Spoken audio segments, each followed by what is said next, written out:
नमस्कार दोस्तों, इस प्रभात बेला में मिशन इंस्टीट्यूट में आप सभी का बहुत बहुत स्वागत है। चलिए दोस्तों देखते हैं आज हम आप लोग देखेंगे क्या भाषा के विकास को देखेंगे कि हमारी जो हिंदी भाषा है वह किस क्रम से लड़खड़ाते हुए आकर आज हिंदी अपने वर्चस्व को कायम कर रही है। ठीक, आइए दोस्तों देखते हैं, एक ही नज़र में देखते हैं, आपका भाषा का विकास एकदम क्लियर हो जाएगा। देखिए, जब हम भाषा के विकास की बात करते हैं, भाषा के विकास मतलब हिंदी भाषा के विकास की बात करते हैं, तो हिंदी भाषा के विकास में सबसे पहले हमारे यहाँ जो हमारे भारत में सबसे पहले जो भाषा आई वो भाषा हुई कौन सी, तो सबसे पहले जो भाषा आई एक हमारे पास क्या आई, संस्कृत भाषा आई। कौन सी भाषा आई मित्र? संस्कृत भाषा आई। ठीक है, इस संस्कृत भाषा में अगर देखेंगे तो इस संस्कृत भाषा को दो वर्गों में बांटा गया।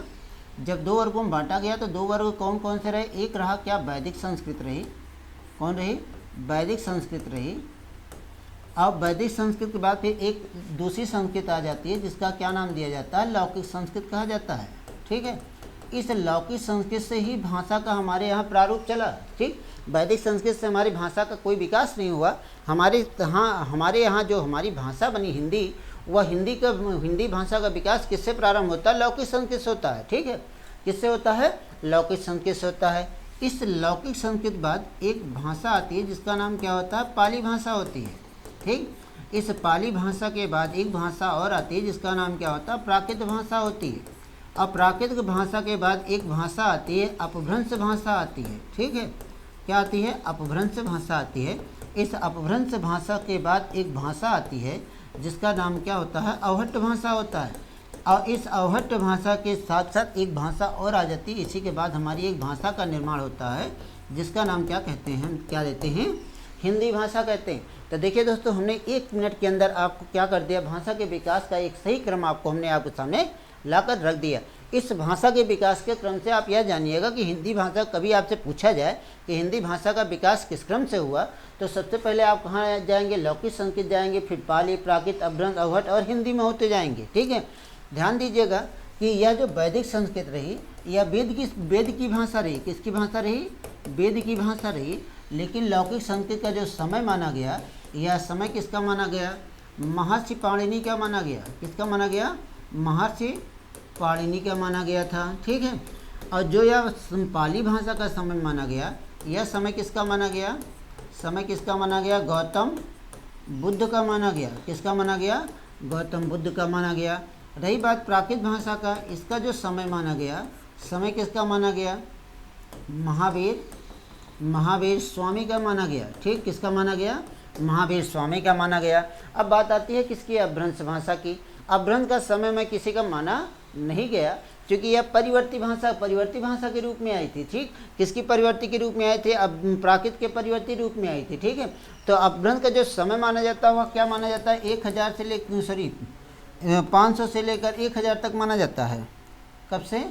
500 से लगाकर 1000 ईस्वी सन तक माना जाता है। कहाँ तक माना जाता है? 1000 ईस्वी सन तक माना जाता है। लेकिन अब देखिए कि अपभ्रंश का अर्थ ही होता है बिगड़ा हुआ या गिरा हुआ। तो लोगों ने इस पर उक्ति अनुक्ति बहुत तगड़ी किए थे। ठीक, क्या किए थे? उक्ति अनुक्ति बहुत तगड़ी किए थे। किसी ने इसको भद्दी भाषा, किसी ने फूहड़ भाषा, किसी ने गंवारू भाषा, ग्रामीण भाषा, ग्राम्य भाषा, बहुत सारे नाम दे दिए थे। ठीक, जिसका जैसे मन हुआ वैसा नाम देते चले गए। लेकिन वह यह नहीं जानते थे कि यही अपभ्रंश भाषा आगे जब एक और जन्म देगी तो वह भाषा क्या करेगी? पूरे विश्व में घूमेगी। ठीक, और विश्व में एक अपना अलग ही परचम लहराएगी। इस अपभ्रंश भाषा ने किसको जन्म दिया? हिंदी भाषा का जन्म दिया। और आज जो कि हिंदी भाषा हमारे भारत की क्या हो गई? राजभाषा बन गई है। ठीक है, भारत की क्या बन गई है? राजभाषा बन गई है। भारत के अतिरिक्त बहुत सारे देशों में हिंदी भाषा को अपनाया है और कुछ ऐसे भी देश हैं जिनके यहाँ की राजकीय भाषा हिंदी है।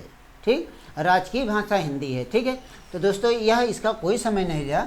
लेकिन यह अवहट्ट भाषा का जो साक्ष्य मिला था वह किसके ग्रंथ में मिला था? ज्योतिश्वर ठाकुर के ग्रंथ में मिला था। किसके ग्रंथ में मिला था? ज्योतिश्वर ठाकुर के ग्रंथ में मिला था। ज्योतिश्वर ठाकुर का एक ग्रंथ आता है जिस ग्रंथ का नाम क्या होता है? वर्ण रत्नाकर होता है। उसी वर्ण रत्नाकर ग्रंथ में सर्वप्रथम क्या मिला था? अवहट्ट भाषा का साक्ष्य मिला था। और उसी अवहट्ट भाषा का जो साक्ष्य मिला था तो उसी समय एक आ गए थे, क्या हमारे पास आ गए थे? विद्यापति। आप जानते होंगे जिसको मैथिल कोकिल का भी कहा जाता है। ठीक है, क्या जानते हैं उनके बारे में? मैथिल कोकिल कब कहा जाता है, अवहट्टी कभी कहा जाता है उनको। वो लोग आ गए थे, उन्होंने इस भाषा को क्या नाम दिया? एक भाषा के रूप में रख दिया। ठीक, अब हमारी प्रारंभ क्या हो जाती है? हिंदी भाषा होती है। हिंदी भाषा जो होती है आज के समय में क्या हो गई?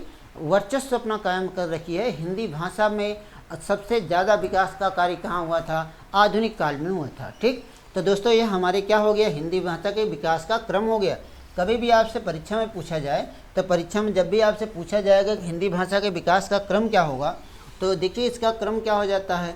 एक क्या हो जाता है? संस्कृत भाषा होती है, और इस संस्कृत भाषा से एक भाषा बनती है क्या? पाली भाषा बनती है। इस पाली भाषा से एक भाषा बनती है जिसका नाम क्या होता है? प्राकृत भाषा होती है। और इस प्राकृत भाषा से क्या हो जाता है? अपभ्रंश भाषा हो जाती है। अपभ्रंश भाषा से क्या बन जाती है? अपभ्रंश भाषा से क्या हमारी निकल कर आती है? हिंदी निकल कर आती है। ठीक, यह हमारे विकास का एक क्रम होता है। इस चीज़ को आप अपने जहन में बना के बैठिएगा। ठीक है, यह आपसे अक्सर पूछा जाता है। तो चलिए दोस्तों, आज के लिए बस इतना। जय हिंद, जय भारत।